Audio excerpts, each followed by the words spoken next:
Hello and welcome to Pet Watch, a monthly program about the Williamson County Animal Center.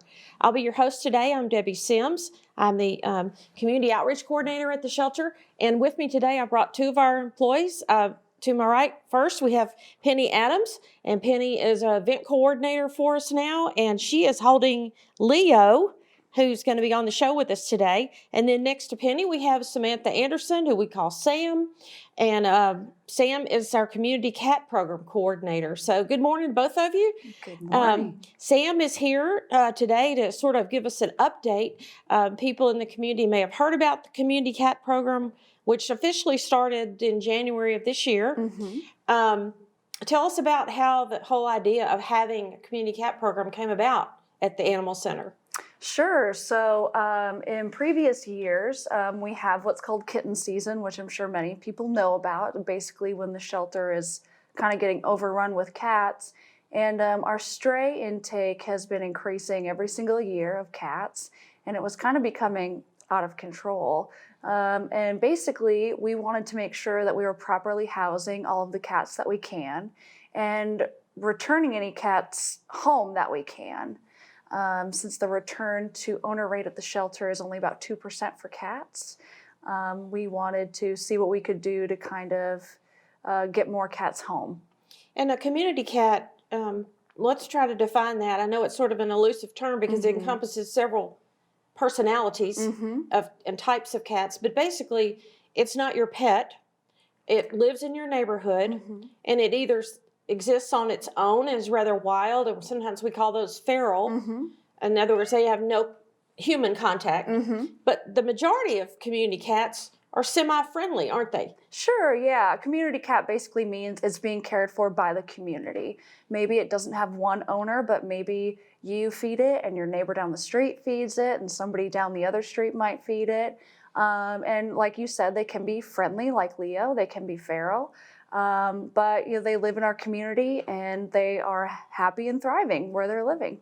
And if they were brought in by a citizen in the past, they would basically enter our shelter program, which before we had a community cat program, we would have to evaluate whether they were adoptable, how healthy they were, hold them to see if anybody claimed them, and then they'd enter our adoption system. Right. And you also touched on kitten season. I want to go back to that for a second because not only is it the cats coming into the shelter, but most of the kittens that come in are not old enough to survive on their own, so they have to go to foster. Yes. And we still had over 100 to 150 kittens going out to foster this summer, right? Yeah. I mean, monthly. We had still had huge intakes of kittens. Yes, we did. The program we're talking about will hopefully impact that in the future and reduce the number of newborn kittens. So. Yes, hopefully. As much as we love kittens and they're so adorable, we just get way too many every year. And we know, and most shelters know, that a lot of these kittens are coming from feral cats that have litters, and eventually a human will intervene and bring them to the shelter or start caring for them on their own. And basically we want to start fixing these community cats, which we have been, so that slowly those numbers of kittens will decrease. So the community cat program involves something called TNR, which is sort of a buzzword in the sheltering industry, but it means trap, neuter, and return. Yes.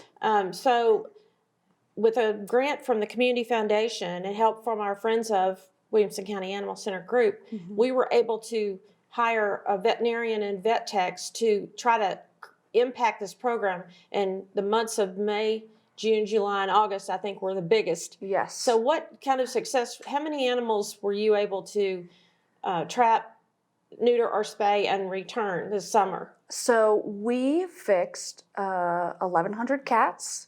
That does include feral cats that were trapped and then returned. That does include outdoor cats that people were caring for. And in Franklin alone, in the city of Franklin, we performed TNR on over 600 cats.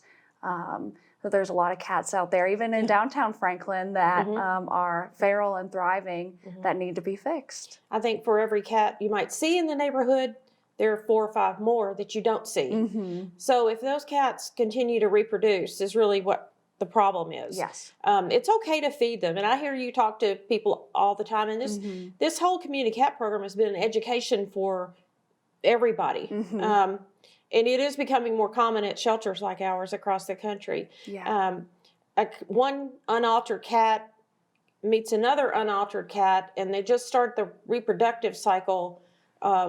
Cats are sort of reproductive machines, aren't they? Yes, they're very, very good at what they do. How young can they become? How young can they be when they have kittens for the first time? So they can start reproducing at about 18 weeks old. So they're still tiny babies pretty much when they, can start getting pregnant or, getting females pregnant. And so it's really important to get them fixed before that time. And like you said, people call me and they feel ashamed that they've been feeding the cats, and we don't want them to feel ashamed. We know that they're feeding them because they care about them. And we want to help them take that next step to get them fixed so that one doesn't turn into 20. And in our county, there is no leash law for cats. There's, it's okay for a cat to roam. If they become a nuisance, people often call you, or if they just become overwhelmed, like how many cats are you feeding? And it just sort of grows because the cats know where the food supplies are. Yeah. But if we can stop the reproductive cycle, we can impact the entire county. Absolutely. You took some extreme measures to get people to participate. I know we went out to the Fairview community with a truck. Tell us about that. Yeah, so we did what we called the snip and tip taxi. So basically we know that Fairview to Franklin can be a jaunt for people, and not everybody has access to transportation. And so we would go out there and people would meet us and drop off their cats, and we would get them fixed, get their rabies shot, microchip, and then we would bring them back to Fairview in the evening for people to pick up. And we did not expect the demand that we had. So we went out there about 3 or 4 times, and I'm sure we'll be doing it again because of how popular it was. When it is an ongoing process. Yes. And these areas that we're trying to impact have to be serviced year after year. So our hope is to continue the program now that people are educated on how to trap. In fact, you have volunteers that help with trapping, but you've educated a lot of the public to come in and rent a trap at the shelter. We definitely encourage that because unfortunately there is not a paid person that can go out and trap for you. We do have volunteers, like you said, but of course many of our volunteers are just like you and me. They have a full-time job and a family, and so we do encourage people, if they do have a feral cat or a cat that they'd like to get fixed on their property, to come over and rent a trap. It's a refundable deposit that you get back as long as you bring the trap back. And all of the services that we can provide, spay, neuter, rabies shot, microchip, that is all no cost to you if you bring in a cat, just because we know that getting everybody fixed that we can is so valuable that we want to provide that resource for free. Now, cats that go through a TNR program, the universal sign for that is to have their ear tipped. Yes. And that is something people may not be familiar with. Right. This kitty does not have an ear tip. If they did, a small portion of their ear would be snipped off while they're under anesthesia having the spay-neuter surgery. Yes. Okay, tell us about the ear tip. It doesn't hurt the cat. No, you're right. They are under anesthesia, and it's the very top 3/8 of the ear, so just the very corner. So the left ear is going to look more square than rounded, and sometimes you can't even tell unless you're looking very close up. But the premise behind that is you can't go and pick up every cat to see if they have a spay scar or if they've been neutered. And so if you are trying to trap cats in your area, or you're trying to get all the cats in your area fixed, it's an easy way to see who is fixed and who isn't. And the cat does not feel it. It is much less invasive than the actual spay or neuter procedure that they're going under. And they look pretty cute with the ear tip too. So it's an easy way to tell if you're trapping. This cat's already been through the program. Yes, we would never want to have a cat go under anesthesia again if they don't have to. Now, how big do the cats have to be to undergo the spay-neuter when they're trapped? Is there a criteria for how big they need to be? They have to be at least 2 pounds, and typically that's at about 8 weeks old, but the very minimum is 2 pounds, and so the kittens that we get that are under 2 pounds will go to foster first. And then any kittens that we get under 8 weeks, we will keep and make available for adoption as long as they're going through the socialization process and making strides and wanting to live with humans. And the fosters often are the best judge of that. Yes, yes. I know our fosters take their jobs very seriously, and they often have multiple kittens from one litter, and they get to know their personalities and how well they're socialized. This Leo is pretty good at socializing here. He's, by the way, available for adoption, right, Penny? Yes. How old is he? He is 7 months old. Okay. So he's in the kitten room, but he's a big boy for the kitten room. He's been with us for a little while. I think he tends to get overlooked. He's not the youngest, smallest kitten in the room anymore. And but he, as you see, is extremely friendly. And there's a lot of advantages of adopting one that's a little older. Sure. We can tell a little bit more what their personality is going to be like at this age than we can when they're really little. Yeah, and you can tell so much when they get out of the kennel and come out in a place like this. Yeah. It's so important that their behavior, just like the dogs in our kennels, don't behave the same way when they're under stress or in a kennel. And Leo will be in the kitten room if anybody wants to see him, right? Yes. Okay. Well, hopefully he'll get adopted very quickly. Do you call him a tuxedo cat? Yes, he's a tuxedo. He's got his white socks on. He's ready for parties, and he's got a white shirt and his white shoes and white paws. He is so cute. So we knew that when we implemented the TNR program, it'd have a huge impact. And you talked about 1,100 cats, an amazing number.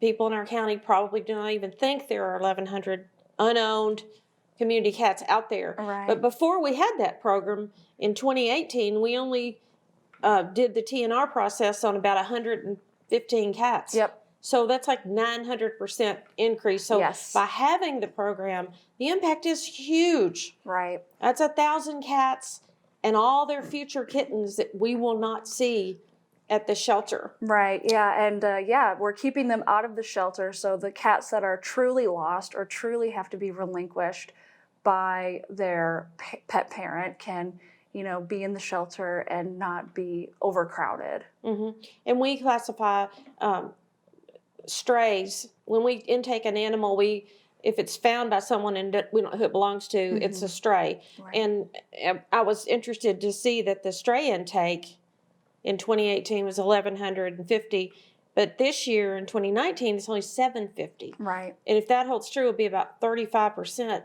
decrease in strays. So it had an impact in the number of strays that come in the shelter too. Yes. And that was amazing. Now owner surrenders were down this year, about 15%. That's 108 less cats in the shelter. Right. I don't know how the TNR program impact owner surrender, but there are other things that can impact owner surrender. And one of the things we've started doing is sort of counseling people and diversion, trying to divert people from surrendering their animals. Right. We've gone to an appointment-only system. It is sometimes the absolute necessity for a family to surrender for various reasons. But we limit it to making an appointment at this point for dogs and cats. Is that right? Yes, that is correct, yes. Okay, so you've worked in the intake area. So what does that involve? Do they call and make an appointment?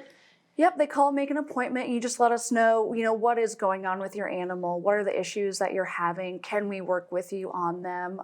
For example, if you have a cat that you really want to keep, but you just can't afford to get the cat fixed, we'll help you with that because we want you to keep your cat if you want to keep your cat. But otherwise, you will make an appointment, and the time varies depending on how much need there is in the community at the time. And then when your appointment comes, you come in, you fill out the intake paperwork, and then we take, if you want to leave the pet's toys or food or bowls, we'll take that all also.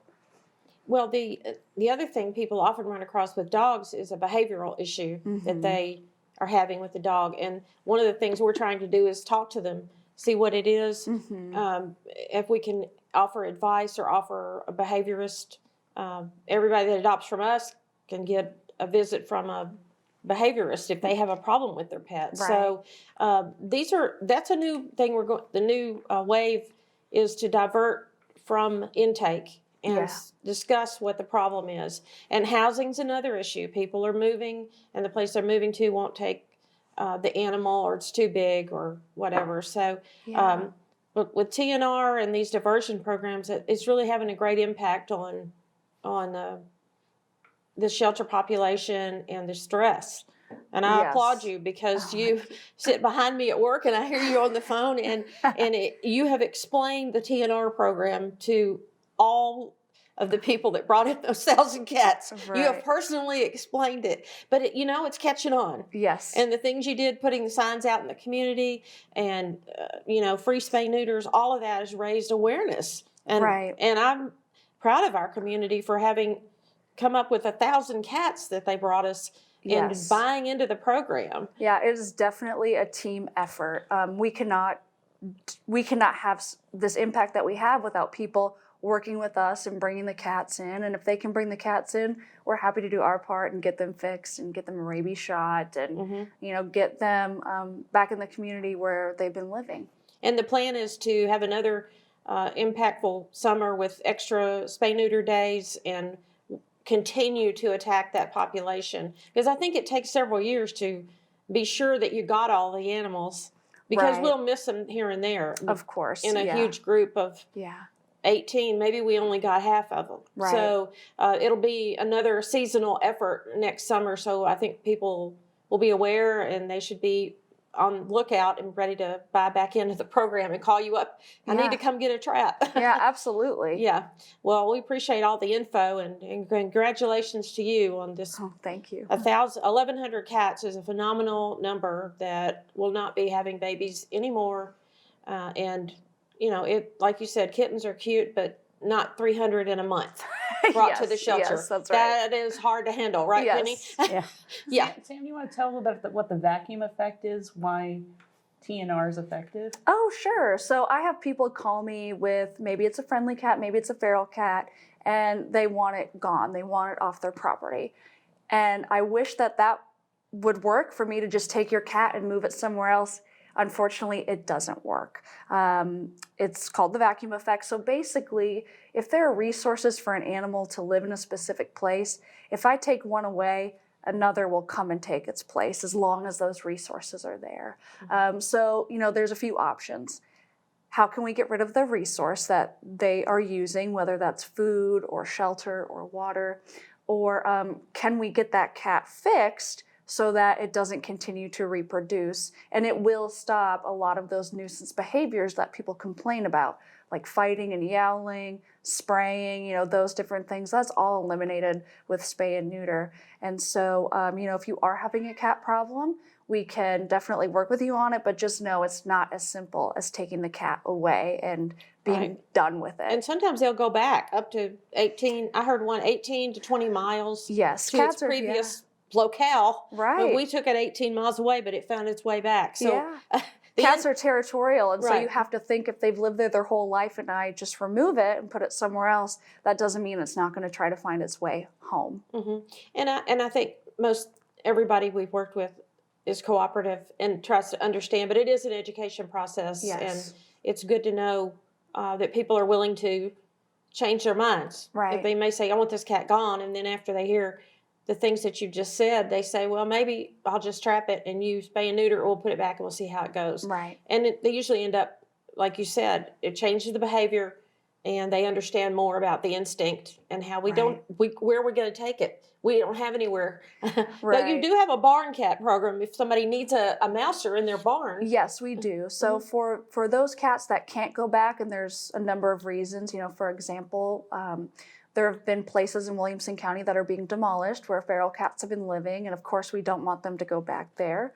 So they've been eligible for a barn cat program where if you need a mouser, we're happy to provide you with one, and I walk you through the acclimation process, so hopefully they do stay on your property, and get familiar with you, and then they'll provide you a great service without having to use any chemicals to get the desired result. Yeah, we've had many successes with that. I have a friend that took 2 for her barn, and just yesterday I saw a photo of 2 barn cats in their cat beds Yeah. on top of hay bales. Right. So I'm there. Some of them are a little more pampered than others. Yes. But they basically stay in a confined area for a few weeks Yep. and get familiar with the fact that humans bring them food from time to time, and then they tend to stay on the property if they're acclimated properly. You can't just take them from one location and let them go in your barn. Right. So it is important, and that's another education process that I know Yes. you've gone through. Well, Penny, let's talk about Leo and what kind of trouble Leo could get into on the holidays, because during the holidays we bring in plants, decorations, food, things around our house that aren't out all year long. What is let's start with plants. I've always heard poinsettias are dangerous to animals. Poinsettias will cause a lot of stomach upset for cats, some worse than others. It could mean a very expensive trip to the ER. Mistletoe is bad. Also, if you have a live tree and you have water, you try to keep your kitty away from that as well. What is the water? What is the danger there? They just knock it over. I mean, the tree itself. The tree is pretty itself, much a hazard. Yeah, they're the fertilizers that are used in the they tree. leach out of the tree. Okay, so poinsettias have a poison. I'm not sure if it's the berries or the leaves, but all around they're dangerous to children, dogs, and anybody that ingests that. So it's best be to careful use, with those. Fake poinsettias for the home if you've got cats. Yeah. And, but also the big things about Christmas trees and cats, people probably wouldn't think, but Christmas ribbon is very appealing to cats. They want to chew it, but they aren't unfortunately able to pass it. And if they do, and you just don't want to pull, you want to go see your vet. But it can be a very, very critical situation in that case. Ribbons and tinsel, string, icicles. Icicles, okay. The icicles in particular are very attractive to the cats because of the reflective nature. They look like toys, and they'll want to chew them, eat them, and unfortunately, they're not able to digest them. Okay, and chocolate's very bad for dogs and cats. Dogs and cats. It depends on the quantity, but anytime if your pet ingests chocolate, especially if they ingest the wrapper too, which is often common, consult your veterinarian. There are also human foods that aren't great for animals. Yeah, you want to watch out for the rich foods. You don't want to cause a stomach upset. I mean, a little bit of pinch of turkey is not going to hurt your cat necessarily, but be mindful of like when your trash cans. You don't want your dogs getting into the trash cans or cats. And just God forbid it jumps on the table and takes the whole turkey away, right? So obviously bones, carcasses, don't give them to your pets. People think, I'll just give them the turkey bone. All bones are dangerous to animals. I didn't know this, but onions and garlic cats are much more sensitive to half the amount of garlic that would cause anemia in a cat compared to a dog. And people tend to make these casseroles. And so if you don't give your animal the human food in its final form. I mean, a bite of turkey here and there, but never any raw meat. Right. Always cooked. Baked goods, I didn't really realize, but some baked goods contain that xylitol sweetener that's in low-fat peanut butter. It's in all the sugar-free gums. So stockings are often, Santa might leave gum or candy. So keep your animals away from that. And ingesting xylitol is very serious. It causes liver damage in animals. And peanut butter, you would think, would be generally a safe thing to give to your dogs, but that's the importance of reading labels.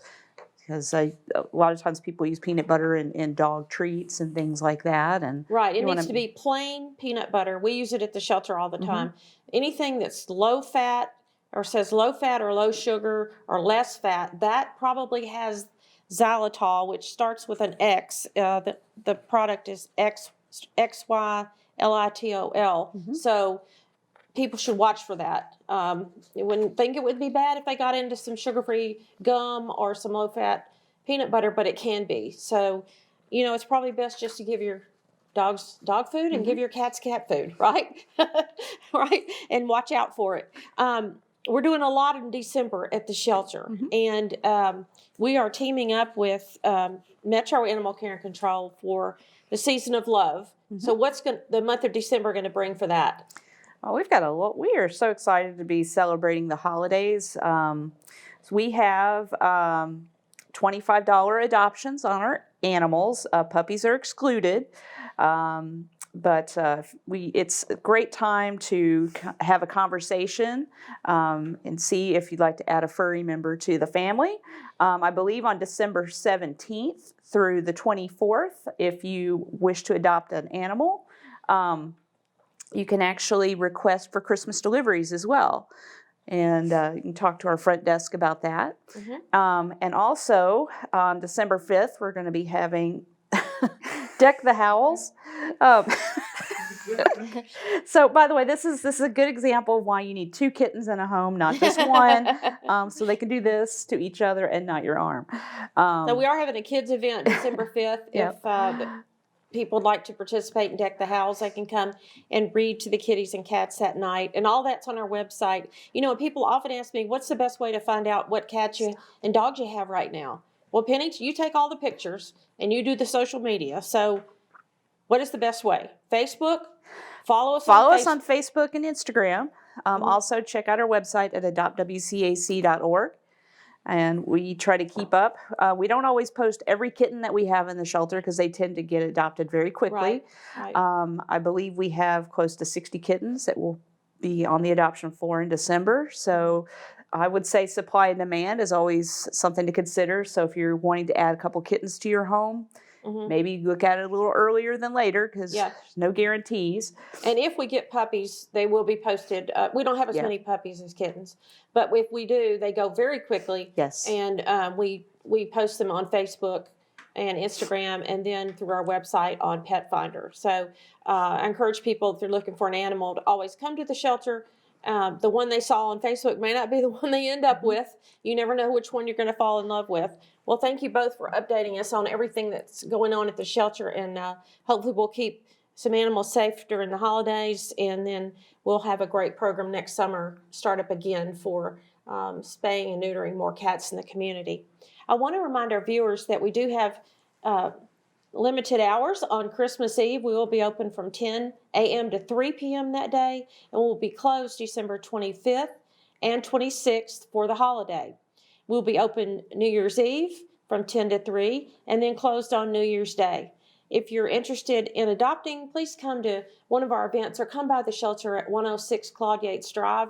We're right next to Franklin High School, and I'd also encourage you to come and see our giving tree in the lobby and choose an item that our shelter needs and put it on your Christmas list. We would love to have it. We need things at the shelter all the time, like laundry soap, practical things, liquid laundry soap, clumping cat litter are high on our list right now. So if you'd like to contribute, we'll have that list. Always have it on our website and at Amazon Smiles and regular Amazon. We have a wish list there. So I appreciate you watching the program today, and I hope you learned something. We'll see you again next month on Pet Watch.